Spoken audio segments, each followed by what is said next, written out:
Alright, let's move on to the next recipe in the brownie series, which is the ever-surprising red velvet brownie. Let me tell you, this brownie surpasses all of my expectation with its exceptional taste and mouth-watering flavor. To make this incredible brownie, I begin by adding half a cup of egg whites to a bowl, along with 1 teaspoon of cream of tartare. I then fluff up the egg whites until they are nice and airy. The cream of tartare plays a dual role here. Not only does it help in fluffing up the egg whites, but it also brings a hint of vinegar-like flavor that is typically achieved by using white vinegar in this recipe. Once the eggs are perfectly fluffed up, I add half a cup of sweetener, 1 tablespoon of cocoa, half a teaspoon of vanilla extract, and a whole bottle of red food coloring, which is 0.9 fluid ounce or 28 milliliters. I gently mix everything by hand before running my mixer at low speed until all the ingredients are well combined and that shiny, vibrant red color starts to come through. Next, I carefully pour the rich and delicious mixture into a well-greased 4-inch baking tray. Then, I preheat the oven at 350 Fahrenheit, creating the ideal environment for the brownie to bake to perfection. Let the heavenly aroma fill the kitchen and test your patience.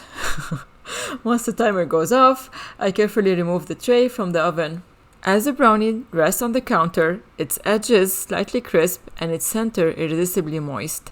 I patiently allow it to cool down, allowing the flavor to melt together and creating a harmonious symphony of chocolatey goodness. While the brownie is cooling, I prepare a delicious creamy topping. In a separate bowl, I combine 1/4 cup of softened cream cheese, 1/4 cup of yogurt, and 1/8 cup of sweetener.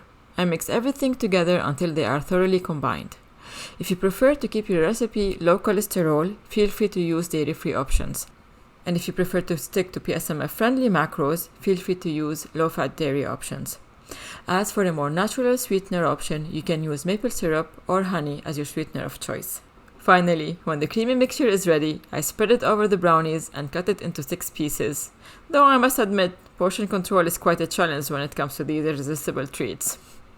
Now all that's left to do is sit back, relax, and enjoy these delectable brownies to your heart's content. From the moment you take your first bite, you will immediately be captivated by its rich and indulgent texture. The combination of the velvety smoothness and the hint of cocoa in every bite was simply divine. I really hope you give this recipe a try, and if you do, please let me know how you like it. Happy baking!